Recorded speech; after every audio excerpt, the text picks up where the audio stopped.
할렐루야. 말씀을 함께 봅니다. 마태복음 6장입니다. 마태복음 6장 12절 13절.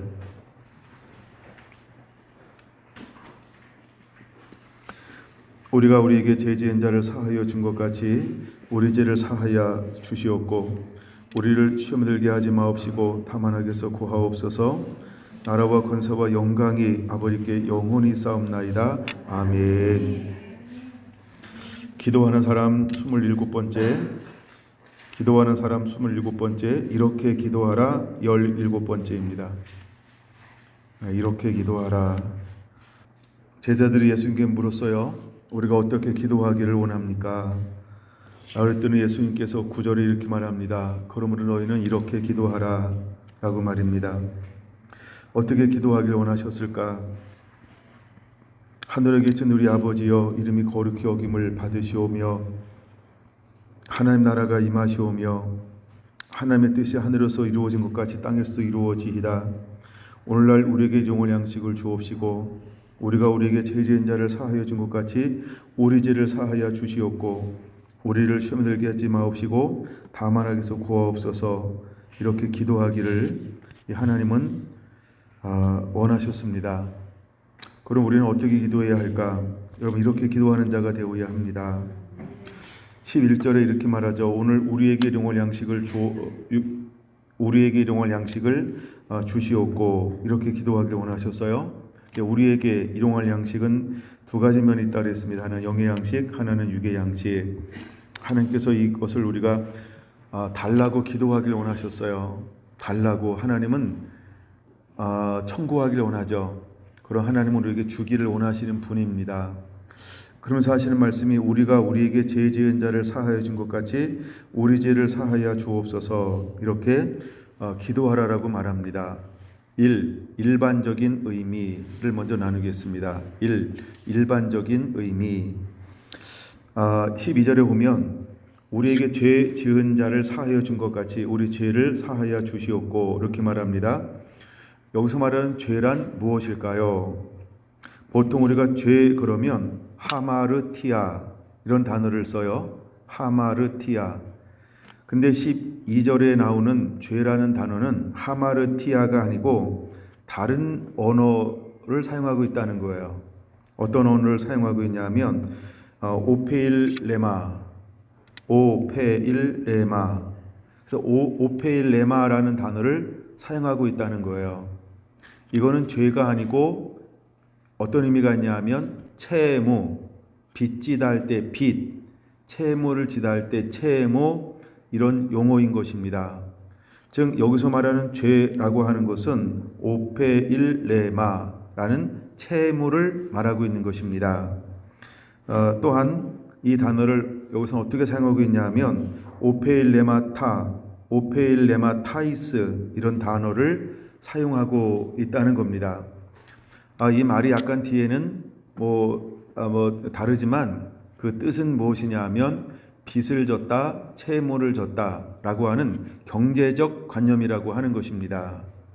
이 부분에 대해서 주님은 우리에게 과연 무엇을 말씀하시고 가르쳐 주고 싶어 하시는 것일까? 다시 말해서 우리가 남을 용서하지 않으면 하나님도 우리를 용서하지 않는다라고 하는 의미인 것입니다.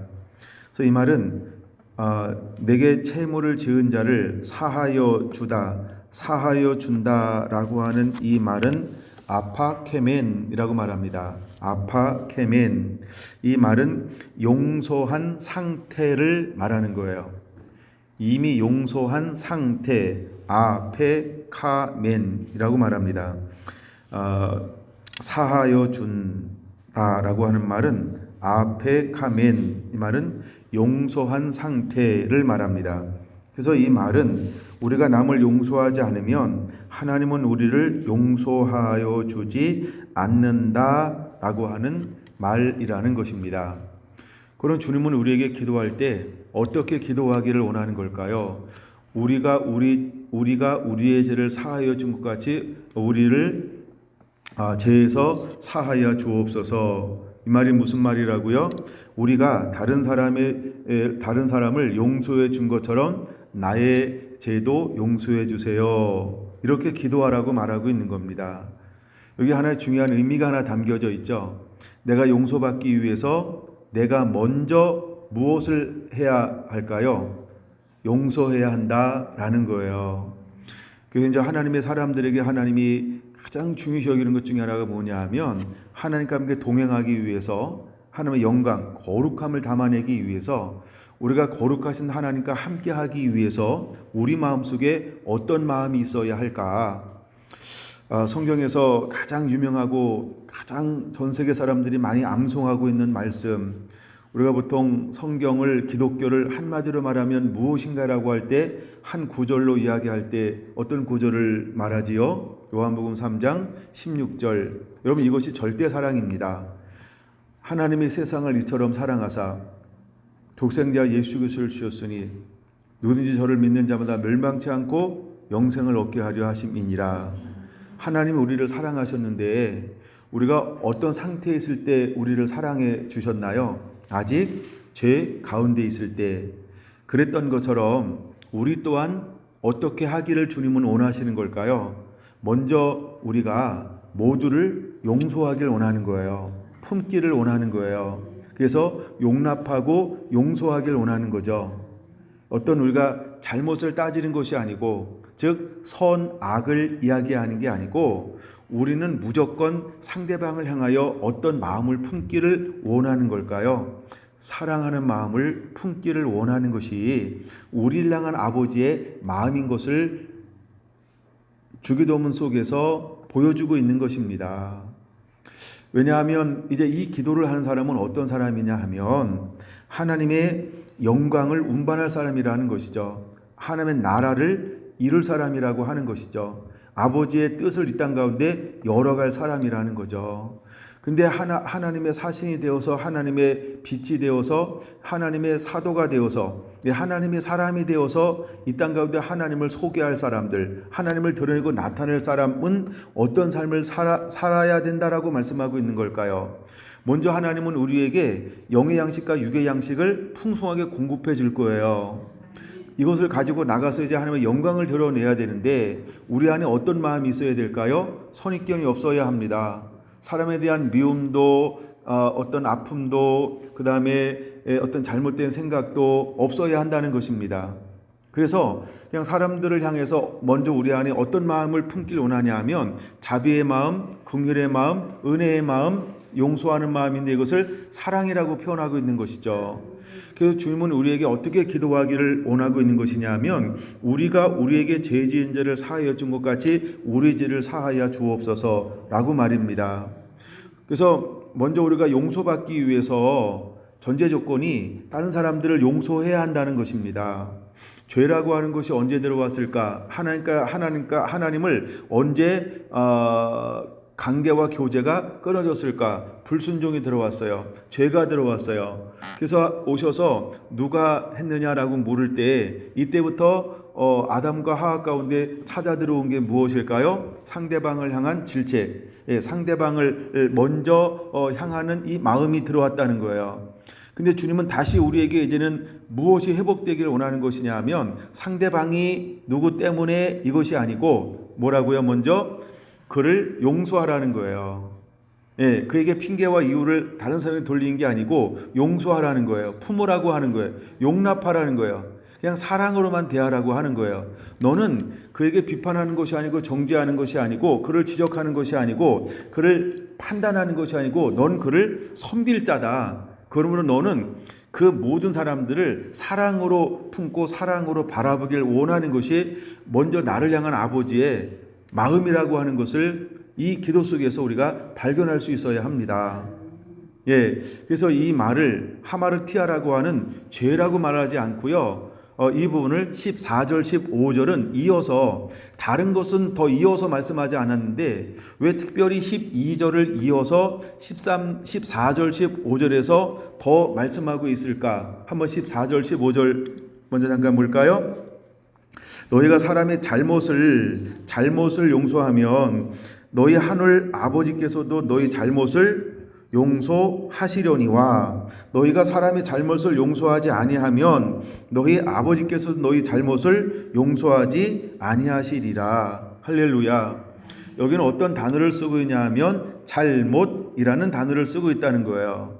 우리가 실수할 수 있어요. 우리가 연약할 수 있어요. 우리 안에 작은 여우가 있을 수 있어요. 우리가 미성숙할 수 있어요. 그러니까 그 잘못에 대해서 또 우리가 아는데 부분적으로 알고 부분적으로 모르는 경우가 있죠. 완벽하지 않다는 거예요. 그러니까 사람들의 잘못을 어떻게 하라고 하는 거예요? 이건 죄를 말하는 게 아니에요. 이 단어는 하마르티아라고 하는 범죄를 말하는 게 아니고요. 연약함을 말하는 거예요. 다른 말로 말하면 실수를 말하는 거예요. 그러니까 실수했다, 연약하다, 부족하다, 미성숙하다 라는 단어가 잘못이라는 단어예요. 그럼 여러분 우리가 살다 보면 나도 잘못할 수 있고 상대방도 잘못할 수 있죠. 그럼 이 부분에 대해서 우리는 어떤 태도를 가지기를 하나님께서 원하시는 걸까요? 용납하라, 용서하라, 이해하라, 간용하라.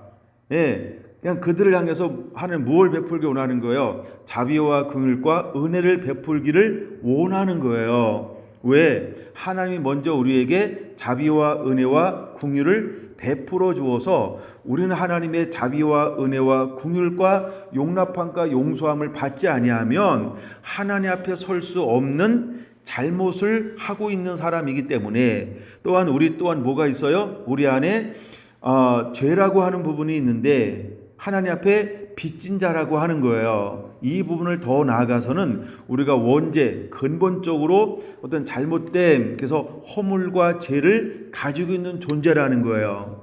근데 하나님께서 우리를 사랑하셔서 독생자 예수 그리스도를 보내어 십자가에서 피 흘려 죽게 하심을 통하여서 우리가 가지고 있는 모든 허물과 죄를 어떻게 하셨다?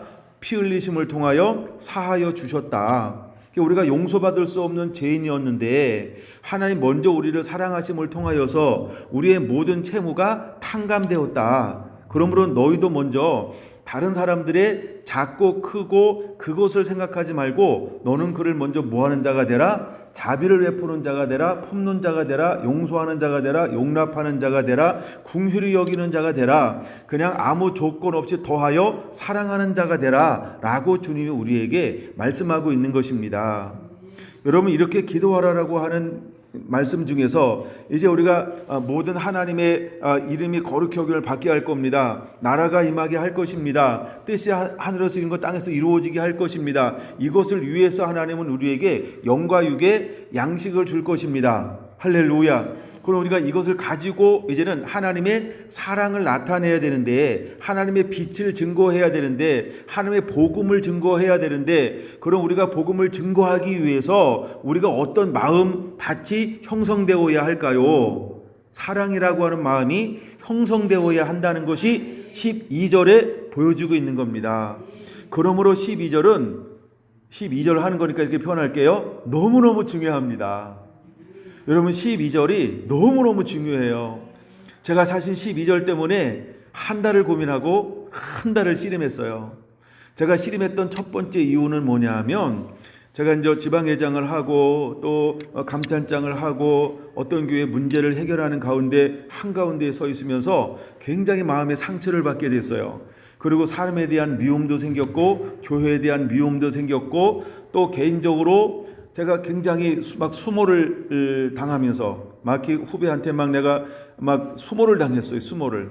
근데 이것이 막 너무 기분이 더러운 거예요. 내가 왜 당신들을 위해서 일하다가 야 이런 새까만 후배한테도 이런 수모를 당해야 되는가 이거 생각할수록요 제가 아주 그냥 머리가 삐죽삐죽 솟았어요. 그래가지고 그냥 분노가 막 끌어올랐어요. 아닌 척하면서 이걸 사귀면서 사는데 너무 힘든 시간들을 좀 보냈어요. 그래서 12절을 나누려고 했더니요 계속 영에 걸리는 거예요. 12절 왜 걸렸냐 하면 이 그냥 문자 그대로 해요. 경수에게 지었던 죄를 경수가 사하여 준 것 같이 경수의 죄를 사하여 주옵소서. 근데 내가 뒤에 걸 할 수가 없는 거 왜? 앞에 있는 걸 선행으로 안 했으니까. 그래서 중간에 딴 거 했어요. 다니엘. 그래서 제가 각오했어요. 이제 빨리 가서 내가 만나가지고 안아주고 그냥 내가 목사님을 용서해 드려야 되겠다. 그래서 만났어요. 그래서 제가 먼저 안았어요. 그리고 용서했어요. 그리고 잘 지내자고 했어요. 그래서 제가 푸른 거죠. 근데 저는 사실은 한 번도 그에게 용서를 받아본 적이 없어요.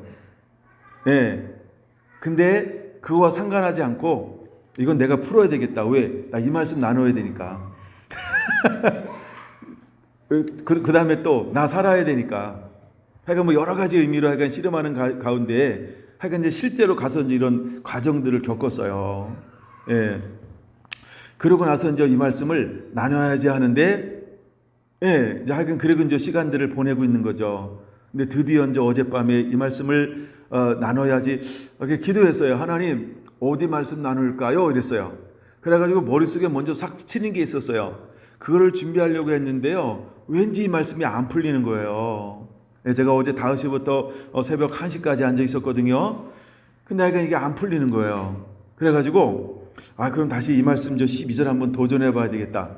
그리고 12절을 보기 시작했어요. 근데 12절을 이제는 먼저 내가 은혜를 받고 푼 게 아니고요. 보통은 제가 은혜 받고 말씀을 풀어가거든요. 근데 어제는 은혜를 받고 푼 게 아니고 어제는 먼저 제가 자료를 찾아보기 시작을 했어요. 그래서 12절이 어떤 의미인가? 12절을 모르겠는 거예요. 내가 아는 의미만 있는 것인가? 또 다른 의미가 있는 것인가 해서 제가 주석을 보기 시작을 했어요. 그리고 다른 자료들을 찾아보기 시작을 했어요. 그러면서 다른 자료들을 찾아보고 주석을 읽는 가운데 은혜를 받았어요. 어떤 은혜를 받았냐 하면 이 죄가 하마르티아가 아닌 거예요. 그리고 이 하마르티아가 아니고 오페일레마라는 이런 빚쟁이, 채무 이걸 말하고 있는 거예요. 그리고 이걸 말하면서 이것이 다른 데는 어떻게 기록되어져 있는가를 계속해서 말씀을 풀어가다가 제가 은혜를 받았어요. 할렐루야. 네, 그래서 이 말씀을 한번 준비하자 이러고 역으로 준비하기 시작을 하다가 거의 끝나갈 즈음에 이 말씀이 하나님의 은혜를 확 주기 시작하는 거예요. 이게 풀려야 놀라운 게 풀리는구나. 하나님이 이것을 하려고 첫 번째 기도하고 두 번째 기도하고 세 번째 기도하고 네 번째가 일용할 양식인데 이거 기도하라고 한 거구나. 무엇하려고? 12절의 사역과 삶과 이게 약간 부르심. 하나님이 이것이 이제 진짜 하나님이 원하는 거예요. 이게. 그리고 나중에 나오는 이 6번째는 악에서 구하옵소서, 시험에 들지 하지 마시고 악에서 구하옵소서는 이 사역하니까 날 보호해 달라는 거예요. 그러니까 가장 중요한 게 뭐냐 하면 이 12절이라는 거예요. 제가 몇 절 나누니까 이렇게 표현한다고요? 12절 나누니까. 사실은 다 중요한데 갑자기 12절이 너무 중요하게 다가오는 거예요. 이것 때문에 하나님이 첫 번째 기도하라고 했구나, 두 번째 기도하라고 했구나, 세 번째 기도하라고 했구나, 네 번째 주시겠다고 하는구나, 이거 하라고 주는 거로구나. 우와, 이런 각도로 이 말씀이 풀린 거예요. 그러니까 제 가슴이 얼마나 뛰겠어요. 그래서 12절은 뭐냐 하면 우리가 이 땅 가운데서 주님이 오시기까지 살아가야 할 사명이라는 거예요. 우리가 걸어가야 할 길이라고 하는 거예요. 이제 하나님이 저와 여러분들을 통해서 하고 싶어하는 일이 바로 12절이라는 거예요.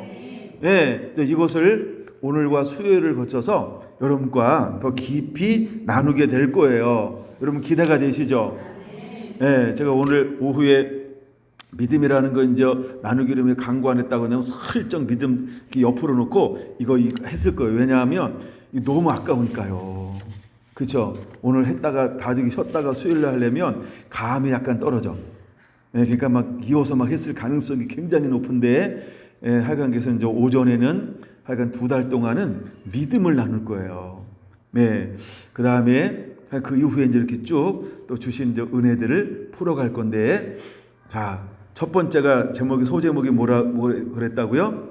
일반적인 의미. 제가 일반적인 의미의 핵심은 뭐냐 하면 이 죄라고 하는 것이 하마르티아가 아니고 어떤 의미라고요? 오페일레마. 그래서 빚, 채무라는 뜻이다. 그러면 먼저 우리가 이 용서에 대하여서 성경에서 몇 가지만 좀 살펴보려고 합니다. 왜 하나님 우리가 용서하라고 했을까? 먼저는 마태복음 6장 14절 15절 다시 한번 읽을게요. 너희가 사람의 잘못을 용서하면 너희 하늘 아버지께서도 너희 잘못을 용서하시려니와 너희가 사람의 잘못을 용서하지 아니하면 너희 아버지께서도 너희 잘못을 용서하지 아니하시리라.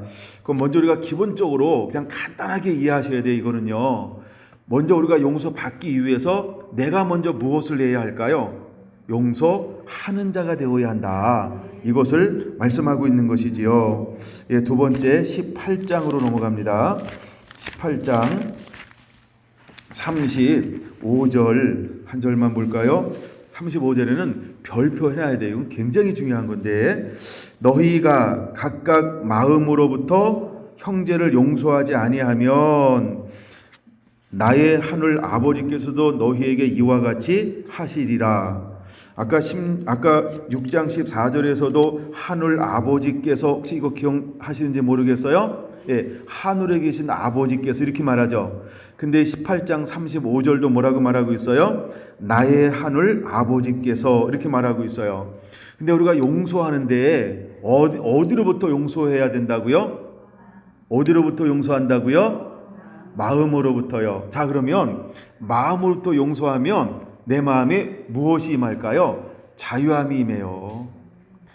근데 나중에 시간 지나서 그 인간을 딱 만났어요. 그럼 마음으로부터 용서하면 어떨까요? 내가 괜찮아요. 그쵸? 마음으로 내가 용서하잖아요. 그럼 내가 괜찮은 거예요. 할렐루야. 여러분 그거를 경험하게 될 겁니다. 마가복음 11장 25절로 보겠습니다. 마가복음 11장 25절로 보겠습니다. 준비됐나요?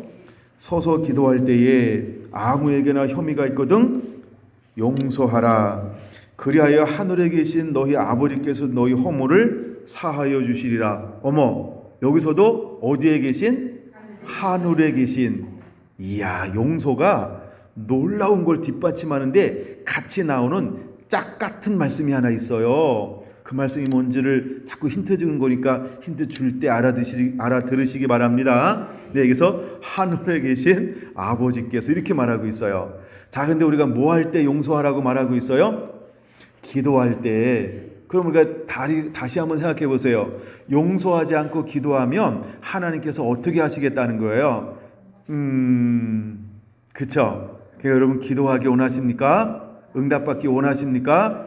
그럼 우리가 뭐 하고 기도해야 할까요? 그런 거예요. 우리가 기도할 때 용서하고 기도하는 자가 되시기를 바랍니다. 아멘. 누가복음 6장 37절 볼게요. 누가복음 6장 37절 볼게요. 준비됐나요? 주라 그리하면 너희에게 줄 것이니. 누가복음 6장 37절. 비판하지 말라 그리하면 너희가 비판을 받지 않을 것이요 정죄하지 말라 그리하면 너희가 정죄를 받지 않을 것이요 용서하라 그리하면 너희가 용서를 받을 것이요. 할렐루야. 할렐루야. 여러분 우리가 비판하지 말라고 말합니다. 그 다음에 용서하라고 말합니다. 그러면 정죄받지 않을 것입니다. 할렐루야. 36절. 너희 아버지의 자비로우신 같이 너희도 자비로운 자가 되라 라고 말씀하고 있어요. 여러분 우리가 먼저 용서하는 자가 되기를 원합니다. 우리가 용서하잖아요. 그러면 정죄받지 않아요. 여러분 사람들이 자꾸 뭐라고 해도 우리는 사람과 대항하는 게 아니고 뭐하는 자가 되라고 말씀하고 있는 거예요. 맞짱 뜨라라고 말하지 않고 뭐하는 자가 되라고 말하고 있는 거예요. 용서하라 라는 거예요. 그러니까 이해하고 관용하고 용납하고 용서하고 자비와 긍휼을 사랑을 베풀라라고 말하고 있는 거예요. 그 말씀입니다. 더 나아가서 17장 3절을 보겠습니다.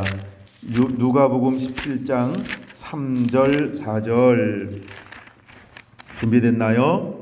네, 너희는 스스로 조심하라. 만일 내 형제가 죄를 범하거든 경고하고 회개하거든 용서하라. 만일 하루에 7번이라도 내게 죄를 짓고 7번 내게 돌아와 내가 회개하노라 하거든 너는 용서하라.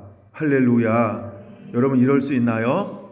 엄마 내가 잘못했어. 그래 용서한다. 1분 지났어요. 엄마 내가 또 그랬네. 그래 용서한다. 30초 지났어요. 엄마 그래 내가 널 용서한다. 10초 지났어요. 엄마 그래 내가 너를 용서한다. 뒤돌아섰어요. 엄마 그래도 용서하라는 거예요. 그럴 수 있죠? 이제는 그럴 수 있을 거예요. 방금 전까지는 못했을 거예요. 아마 너 지금 장난치니? 너 놀리니? 내가 이렇게 가볍니? 엄마 말이 말 같지 않니? 야 내가 우스운 거지? 이제 이런 용어를 쓰면 안 된다는 거예요. 뭐 하라고요? 용서하라고요. 여러분 어떻게 하라고요? 용서하라고요. 우리가 그럴 수 있잖아요. 아이고 언제 철들래요? 남편을 향하여 하는 아내의 말이었습니다. 용서해 주세요. 여러분 용서해 주세요. 여러분 철들면 여러분을 그렇게 사랑하지 않을 수도 있어요. 네, 철들기 전에 감사하시기 바랍니다. 용서해 주세요. 할렐루야. 아이고 감사합니다. 남자들은 무언의 1승이에요. 용서받았습니다. 예, 이걸 꼭 기억하고 넘어가야 다 함께 잘 풀려요. 여러분이가 7번씩 70번이라도 뭐 하라고요? 용서하라는 거예요. 그냥 이 말은 뭐냐 하면 이게 언어의 말을 제가 다 찾아봤는데 무한대라는 말이에요. 그러니까 셀 수 없는 무한히 이런 말이에요. 그러니까 셀 수 없다 이 말은 뭐냐 하면 그냥 따지지 말고 용서하라는 거예요. 묻지 말고 용서하라는 거예요. 자존심 생각하는 동시에 틈이 생겨요. 그러니까 그런 거 없어요. 나랑 장난치니? 그런 거 없어요. 얘가 미쳤나? 그런 거 없어요. 정상이에요. 정상. 근데 왜 그럴까요? 글쎄요. 하여간 이제 나를 향해서는 내가 상대방을 향해서 먼저 뭘 하라고 말씀하고 있는 거예요? 용서하라 이렇게 말하고 있는 거예요. 좀 철들면 어떻게 해야 되는가? 에베소서 4장을 보겠습니다. 좀 철들면 어떻게 해야 될까? 에베소서 이제 에베소서에서 철들었잖아요. 그래서 4장 32절 봅니다. 4장 32절 시작. 서로 친절하게 하며 불쌍히 여기며 서로 용서하기를 하나님이 그리스도 안에서 너희를 용서하신가 같이 하라. 아멘. 그러니까 이건 철든 사람만이 이해할 수 있는 거예요. 여러분 이제는 이제 일방적으로 했단 말이에요. 그렇죠? 철 좀 들으니까 어떻게 하라고 그랬어요? 서로 하라고 말씀하고 있어요. 먼저 우리가 서로 뭐 해야 될까요? 서로 친절하게 하며 서로 불쌍히 여겨야 한다는 거예요. 서로 용서하기를 예수님께서 하나님이 예수 그리스도 안에서 나를 용서하신 같이, 그렇죠? 나를 용서함 같이 그냥 용서하라는 거예요. 나를 용서한 것처럼 용서하라고 그러는 거예요. 이거는 약간 철이 들어야 돼요. 여러분들이 믿음으로 산을 조금씩 이렇게 움직일 수 있어야 돼요. 그러면 에베소 4장 32절이 이해가 될 거예요. 여러분의 것이 되기를 예수님의 이름으로 축원합니다. 할렐루야. 하나만 더 볼까요? 골로새서. 용서하다가 화는 안 나겠죠? 그래서 골로새서 보는 거예요. 3장 13절이요. 우리가 철들고 살다가도 계속해서 하다 보면 골랄 수 있어요. 근데 그래서 골로새서 3장 13절에 뭐라고 기록하고 있는가? 자, 같이 한번 읽어볼까요? 시작. 누구에게 불만이 있거든 서로 용납하여 피차 용서하되 주께서 너희를 용서하신 것 같이 너희도 그리하고 이 모든 것 위에 사랑을 더하라. 이는 온전하게 매는 띠니라. 아멘. 그래서 우리가 서로 불만이 있거든. 우리가 누구에게 불만이 좀 있을 수 있잖아요. 그렇죠, 아내들이요. 남편들은 별로 불만이 없어요. 네, 불만이 있거든 어떡하라고요? 서로 용납하고 피차 용서하래요. 근데 누가 누구에게 하듯 주께서 너희를 용서하신 것 같이. 그러니까 에베소 4장 32절하고 비슷하죠. 예, 그래서 요거는 에베소서나 골로새서는 약간 성숙한 사람이 하는 거예요. 그 앞에 있는 거는 그냥 우리가 연습용이고 훈련용인데요. 연단될 때까지. 미친 거 아니에요. 제정신이에요. 놀리는 거 아니에요. 제정신이에요. 그래도 하나님이 우리 보고 하길 원하는 게 뭐라고요? 용서하래요. 여러분 준비된 거죠 이제? 이것이 일어나야 돼요 우리에게. 그래야 그 다음 걸 하나님이 우리 안에 담아 주실 수 있어요. 그래서 우리가 두 번째는 용서에 대하여 살펴봤습니다. 자, 세 번째 죄 지은 형제를 용서하는 방법에 대해서 잠깐 살펴보려고 합니다. 죄 지은 형제를 용서하는 방법에 대해서 살펴보려고 합니다. 자, 이제 드디어 본격적으로 들어갈 겁니다. 이거는 마태복음 18장으로 다뤄보려고 그래요.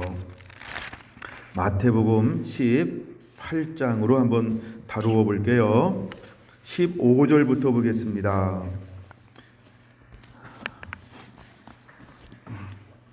마태복음 18장 15절 봅니다. 준비됐나요?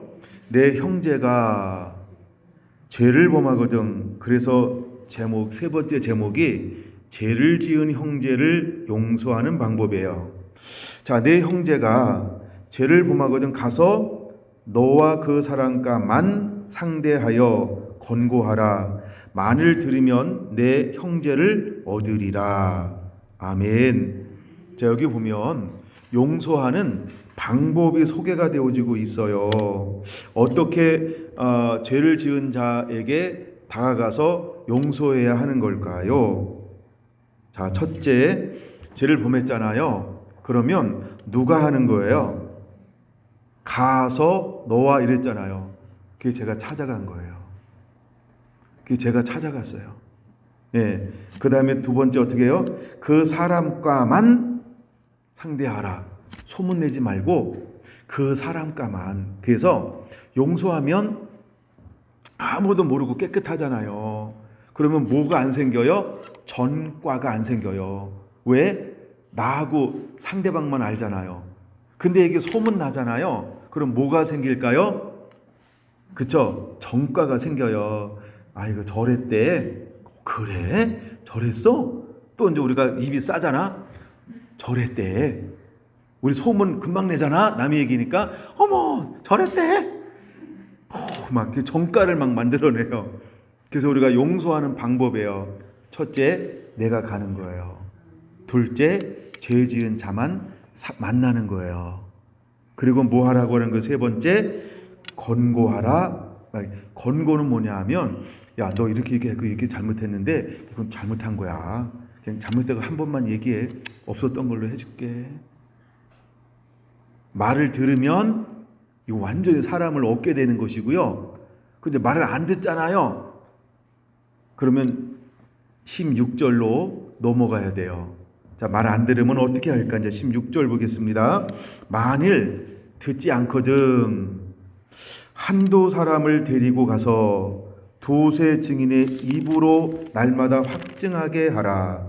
만일 그들의 말도 듣지 않거든 이렇게 말하고 있어요. 그럼 두 번째 방법은 뭐냐 하면 두세 사람의 증인을 세우는 거예요. 두세 사람의 증인을 세우는 거예요. 그리고 함께 두 증인에게 이 친구가 나한테 이래서 내가 이렇게 해서 이렇게 하려고 했는데 이렇게 해서 그래서 함께 가서 우리가 이거에 대해서 한번 하자라고 이야기하죠. 그래서 함께 두세 명이 같이 가서 권면을 하는 거예요.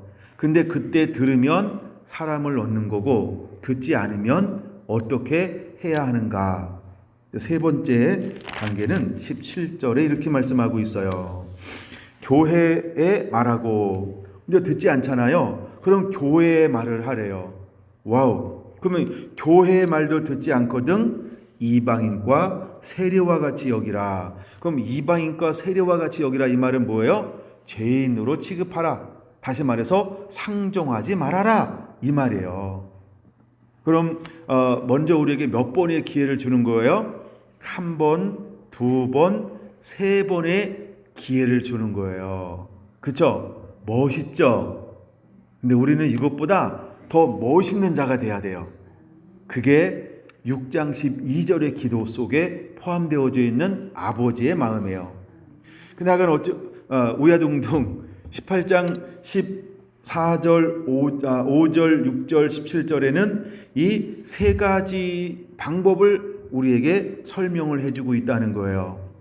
랍비들 탈무드에 보면 용서할 때 어떻게 하라는 말이 있냐 하면 한 번 건면해라, 두 번 건면해라, 세 번 건면하라. 그래도 안 들으면 그 다음부터는 죄인 취급해라. 이런 말이 있어요. 이런 말이 있대요. 용서해라 한 번, 두 번 용서해, 세 번 용서해. 근데 네 번째 또 하잖아. 그러면 용서하지 말아라. 죽여버려. 이렇게 가르치는데 용서하지 말라고 죽여버라는 제가 집어넣은 거예요. 그래서 용서하지 말라 이렇게 말하는데 이게 약간 랍비들의 교훈이래요. 그래서 베드로는 이 상황을 딱 만났을 때 어떻게 이것을 말하고 있냐 하면 18절, 19절, 20절 건너뛰고 21절 보겠습니다. 그때 베드로가 나와 이르되 주여 형제가 내게 죄를 범하면 몇 번이나 용서하여 주리까? 7번까지 하오리까? 이 배경을 가지고 7번이라는 단어를 사용하고 있는 거예요. 자, 그러면 랍비의 교훈보다 이스라엘의 문화보다 월등한 숫자를 제시한 거죠. 베드로가 속으로 뭐라고 생각했을까요? 나 잘하고 있는 거 맞지? 칭찬받을 거야 라는 생각을 할 수도 있다는 거죠. 왜? 보통 우리 한국 문화는 몇 번이죠? 두 번 참고 세 번째 아작내잖아요. 네 번째예요? 우린 두 번 참고 3세판이잖아 우리는. 그러니까 두 번 참고 세 번째 용서하지 않잖아요. 근데 유대인들 우리보다 좀 세 번 참고 네 번째 끝내버려.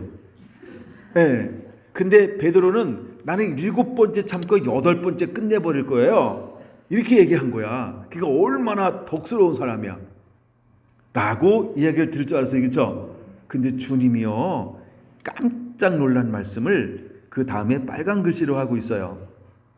자, 빨간 글씨 한번 볼까요? 22절 예수께서 이르시되 내게 이르노니 7번뿐만 아니라 7번을 70번까지라도 할지니라 이렇게 말하고 있는 거예요. 그럼 여러분 7번을 70번씩 그러니까 또 우리가 숫자 좋아하는 이과생들이 빨리 계산하잖아요. 그쵸? 77이 49 그래서 490번 용서하면 되는구나. 그럼 491번째는 어떻게 하라는 거예요? 이 정도 참았으니까는 국물도 없단 말 이래가지고 가루를 만들어 버리는 거야. 얼마나 그쵸?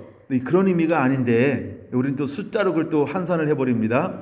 이 말은 뭐냐 하면 따지지 마, 묻지 마, 그냥 무조건 용서해. 그게 내가 너에게 원하는 거야. 이게 진짜 아버지 마음이에요.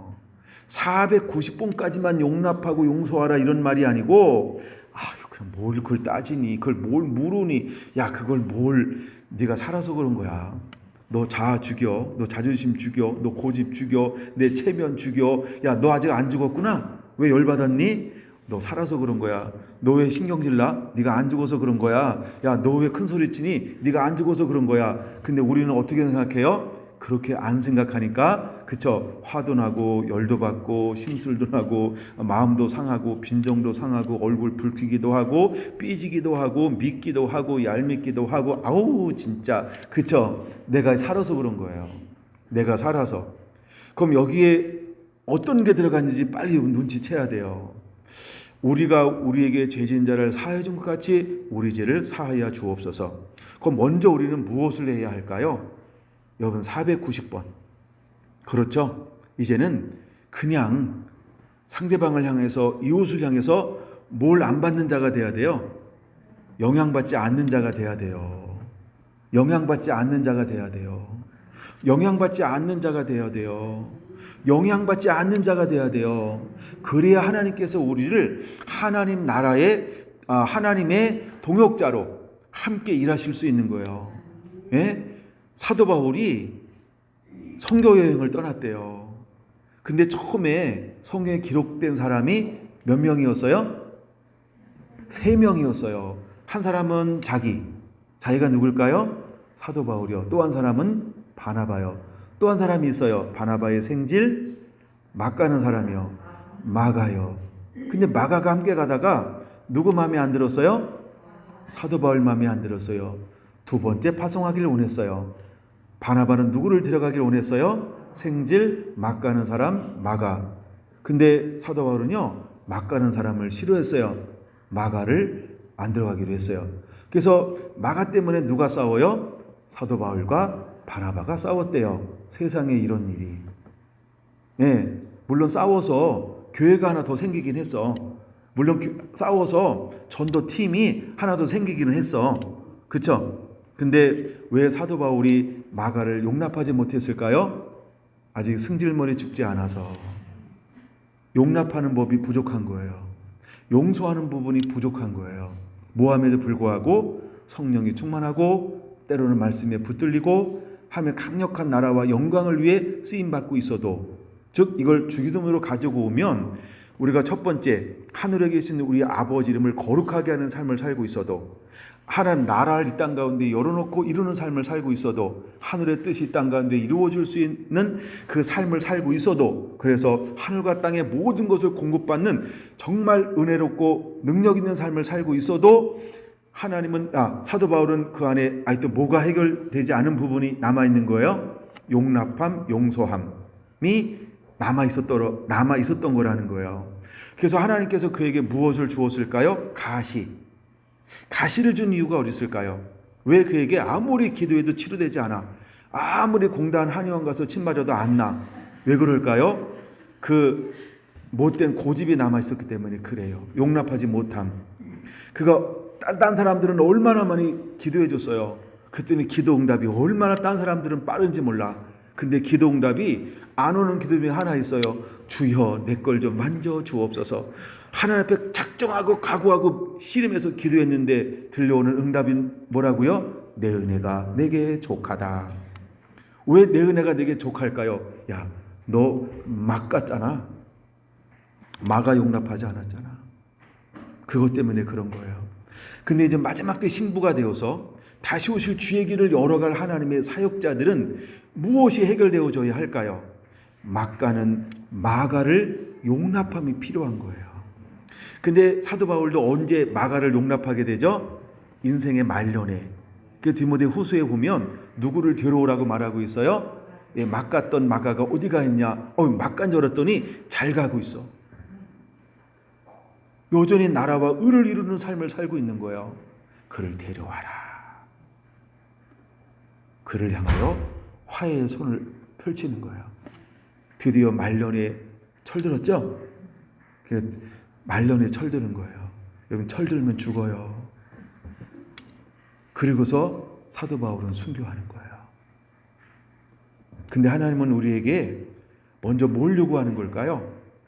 이제 마지막 때 사역자들은 그것도 내 마음에 안 들어도, 가다가 중단에 포기했다 할지라도 마가를 포용하는 사람이 되기를 원하는 거예요.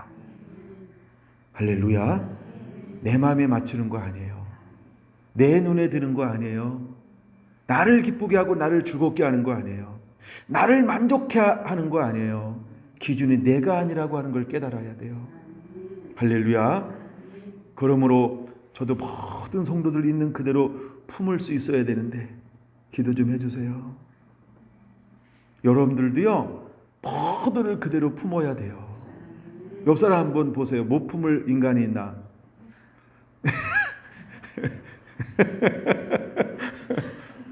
다 품을 것 같아요? 네, 인간이 있는 것 같아요. 여러분, 다 품을 수 있어야 돼요. 그게 마태복음 6장 12절의 깊이예요. 여러분, 오늘 굉장한 은혜를 지금 나누고 있는 거예요. 그래야 하나님이 우리를 들어 쓸 수 있어요. 할렐루야. 여러분 안에 그 은혜가 그대로 임하게 되기를 예수님의 이름으로 축원을 드립니다. 아멘. 자, 이제 하나 더 보고 마칠 거예요. 이게 몇 번까지 있냐면 원고가 다른 거네요. 네, 그건 안 가져 내려왔어요. 가져 내려오면 할까봐. 네, 제 오늘 원고에는 4번까지 적혀 있어요. 자, 3번까지 이제 나눴죠? 이해가 된 거죠? 그러면 이어서 22절을 다시 한번 보세요. 22절까지 읽었잖아요, 그렇죠? 내게 이르노니 7번뿐만 아니라 7번을 70번까지라도 할지니라 라고 말하고 있어요. 여러분, 이 의미는 어떤 의미가 있는 것이냐 하면, 용서는 죄 지은 형제가 자기 잘못을 회개하고 용서받기를 원하는 만큼 하는 것이다. 다시 한번 읽어드릴게요. 이거 제가 멋있는 글에서 가져온 거라 그래요.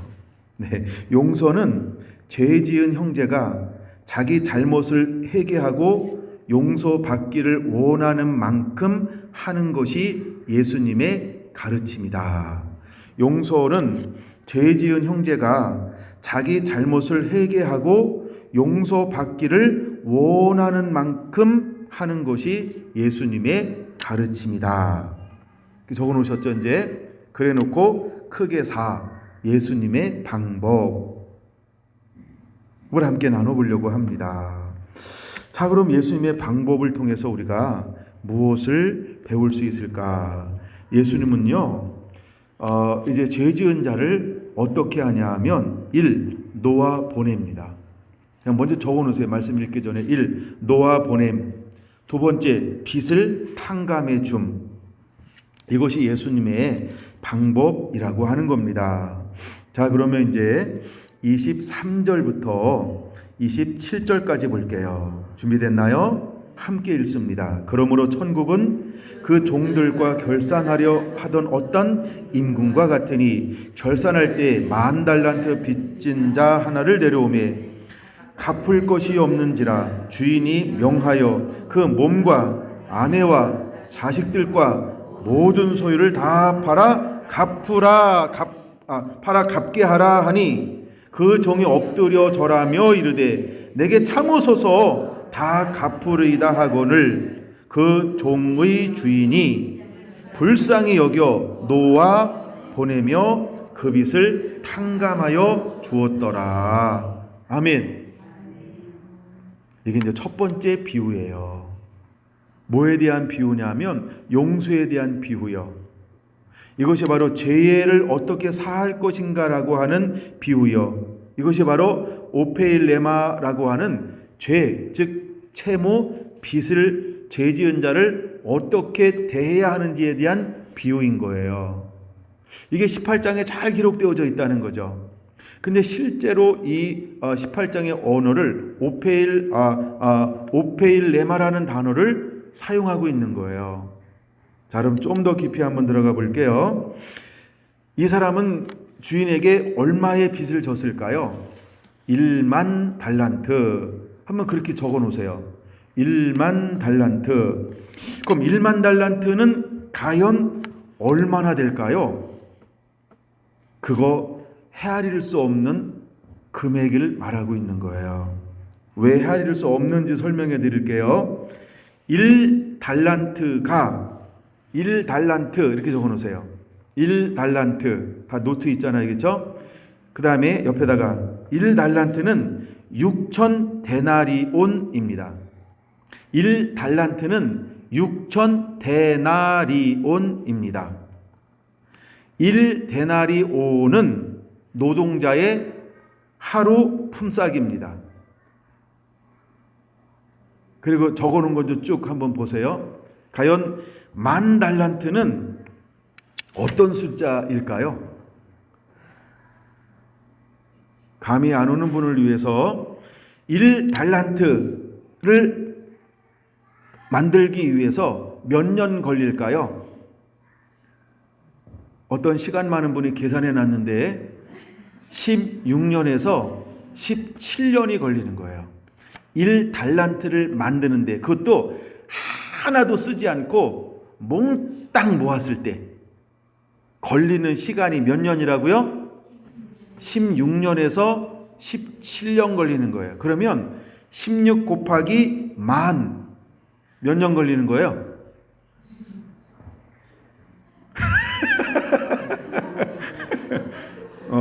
이럴 때 웃어주는 게 좋은 거예요. 이때 웃지 않잖아요. 그럼 아무 생각 없는 거예요. 제가 물론 용서를 가르치기 때문에 용서해 드리겠습니다. 그게 1만 달란트라는 거예요.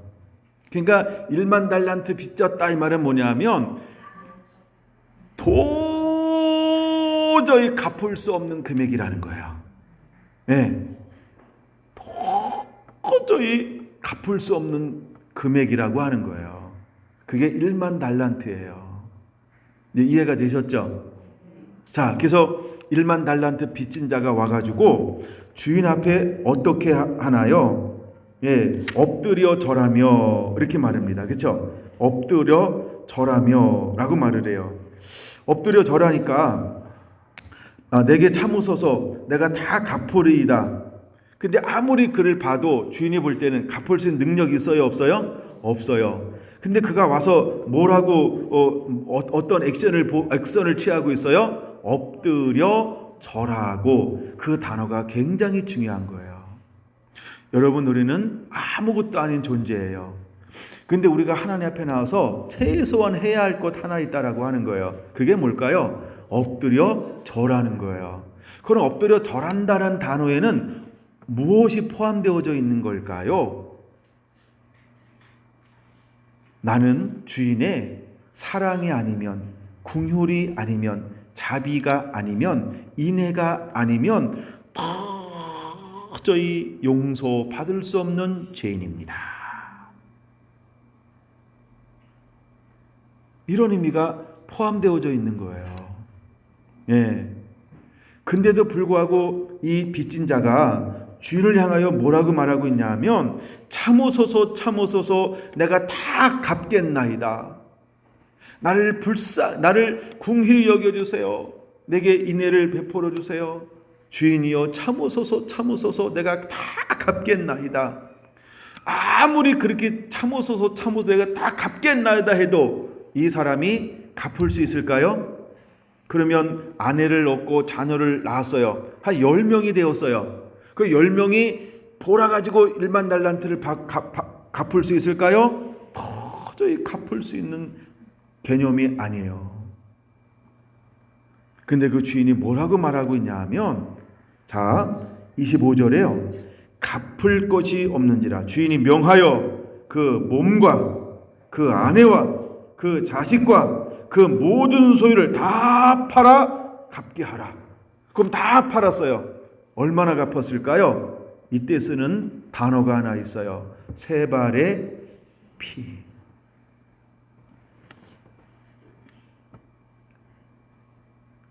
내 남은 인생 전부를 다한다 할지라도, 아내의 남은 인생 전부를 다한다 할지라도, 자녀들의 남은 인생 전부를 다한다 할지라도, 내가 소유한 모든 재산을 전부를 다 판다 할지라도 갚을 길이 없는 금액이라는 거예요.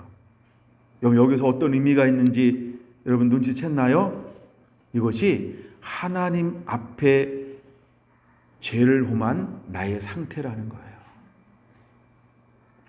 그래서 우리가 예수 십자가 은혜가 아니면, 여러분 오전 말씀이 굉장히 이게 같이 이렇게 더불어 와야 되는데요. 특히 에베소서 2장의 말씀이 훅 다가와야 돼요. 우리는 하나님의 은혜가 아니면, 우리는 하나님의 십자가 그 선물이 아니면 정말 용서받을 수 없는, 죄와 허물로 죽을 수밖에 없는 그런 존재였는데, 하나님은 우리를 사랑하셔서 죄 없는 그분을 값없이 우리에게 전부를 내주었어요. 그 주님은 우리를 부르시는 거예요. 너희는 값없이 돈 없이 와서 사 먹으면 안 되겠니? 다 지불하고 나서 우리를 초청하는 거예요. 여러분, 그럼 우리는 어떻게 해야 할까요? 반응하는 자가 돼야 되잖아요. 근데 너무나 많은 사람들이 자기를 몰라요. 내가 어떤 존재인지. 그래서 값없이 돈 없이 와서 사 마시라 라고 말씀하고 있는데 이 말을 못 알아듣는 거예요. 여러분, 우리는 이 의미가 무엇인지를 깨닫는 자가 되어야 할 줄로 믿습니다. 그래서 마지막 때 하나님의 쓰실 수 있는 하나님의 사람은 마태복음 6장 12절에 말씀하고 있는 것처럼 우리가 우리의 죄를 사하여 준 것 같이, 그러면 누가 사람들의 죄를 사하여 줄 수 있을까요? 이 은혜를 아는 사람이요. 예수님의 십자가의 은혜를 아는 사람이요. 내가 어떤 사람이었는데 하나님 나를 얼마나 사랑했는지 그 값어치를 아는 사람만이 조건 없이 용서하고 용납하고 포용하고 사랑할 수 있다는 거예요. 품어낼 수 있다는 거예요. 따지지 않아요. 끊임없이 용서하고 또 용서하고 또 용서하고 또 용서하는 것은 누구만이 할 수 있는 일일까요? 이 비밀을 아는 사람만이 할 수 있는 놀라운 은혜라고 하는 거예요. 난 여러분들 마음속에 이 은혜가 그대로 임하게 되기를 원합니다. 할렐루야. 그랬더니 27절 결론인데요. 오늘 주인이 이 1만 달란트 빚진 자를 향하여서 두 가지를 베푼다라고 하는 겁니다. 첫째는 무엇을 베풀었나요? 첫째, 불쌍히 여긴다는 거예요. 여러분, 우리가 하나님 앞에 불쌍히 여김을 받지 아니하면 아무것도 해결되지 않는다는 거예요. 여러분, 우리가 어떤 존재인지를 깨달아야 합니다. 주님의 은혜가 아니곤, 주님의 사랑이 아니고는 용서받을 수 없는 죄인이라고 하는 이 놀라운 사실을 깨달아야 합니다. 그래서 주인은 그를 불쌍히 여겨 첫 번째 그를 놓아주는 거예요. 놓아주는 동시에 두 번째 그에게 어떤 긍휼을 베풀어 주고 있나요? 빚을 탕감해 주는 거예요. 그러면 이 사람은 나가서 어떤 삶을 살아야 할까요? 충성된 삶이요, 감사하는 삶이요. 그쵸? 전부를 다해서 정말 한순간도 게으르지 아니하고 아버지의 마음을 기쁘게 하기 위하여, 주인의 마음에 기쁨이 되기 위하여 충성을 다하는 자, 작은 일에 충성하는 자, 아낌없이 남김없이 전부를 다하여서 일하는 삶, 섬김의 삶, 나누는 삶을 살아야 한다는 겁니다. 여러분, 우리는 구원받고 어떤 삶을 사나요? 이 은혜를 공짜로 받고 어떤 삶을 살고 있나요? 달란트 비유에서 나오는 단어가 악한 종아라는 단어가 있어요. 근데 여기 이제 저 밑에 결론 부분에 32절에 보면 악한 종아 이렇게 말하고 있어요. 자기는 용서받았는데 자기한테 100데나리온 빚진 자는 용서했을까요? 용서하지 않았을까요? 두 번째 비유에 보면 용서하지 않았어요. 그러면 100데나리온 28절에 100데나리온은 하루 품삯이 1데나리온이에요. 그럼 100데나리온은 얼마만큼이면 갚을 수 있는 거예요? 100일 동안 일하면 갚을 수 있는 거죠. 안 쓰고 물론 3개월이면 갚을 수 있는 거예요. 이거는 가능성이 있는 거예요. 그렇죠? 그렇죠? 근데 1만 달란트는 가능성이 없는 거예요. 근데 마치 우리는 어떻게 행동할 수 있어요? 나는 용서함 받기를 원하지만 용서받을 수 있고 용납받을 수 있고 이해할 수 있고 그저 그렇게 품어낼 수 있고 전부 사랑받을 수 있고 이럼에도 불구하고 어쩌면 우리는 할 수 있는 이 용서하지 못함, 즉 연약함에 대해서, 실수에 대해서, 미성숙에 대해서 우리는 어쩌면 용납하지 못하는 이 악한 종과 같은 것을 가지고 있을 수 있어요. 그럼 여러분, 우리는 무엇을 없애버려야 할까요? 비판하지 말라고 했어요. 정죄하지 말라고 그랬어요. 용서하라고 그랬어요. 제가 용서에 대한 말씀을 먼저 쭉 찾아본 거예요. 기도할 때 먼저 용서하라고, 피차 용납하고 용서하라고 하는 거예요. 여러분, 우리가 먼저 용서하고 용납할 때에 하나님은 우리에게 모든 것을 맡기실 거예요. 우리가 걸어가야 할 길은 예수님이 걸어간 길이에요. 그 길을 걸어가는 사람은요, 용납하고 용서하는 사람이라는 거예요. 사랑하는 사람이라는 거예요. 여러분, 긍휼이라는 책 계속 보고 있죠? 긍휼의 달인 되길 원한다고 그랬어요, 제가. 여러분, 긍휼의 능숙한 자가 되길 원한다고 그랬어요. 여러분, 이것이 바로 긍휼의 사람이라는 거예요. 긍휼의 사람이라는 거예요. 다 품어낼 수 있게 되길 바랍니다. 다 품어낼 수 있게 되길 바랍니다. 다 품어낼 수 있게 되기를 바랍니다. 그게 마태복음 6장 12절의 비밀이에요. 이 비밀에 대해서 다음 수요일 날 더 한 발 더 훅 들어가 가지고요, 놀라운 걸 나눠드릴게요. 오늘 이 말씀을 여러분들이 읽고 또 읽으면서 또 들으면서 은혜를 많이 누리게 되기를 바랍니다. 할렐루야. 기도하겠습니다.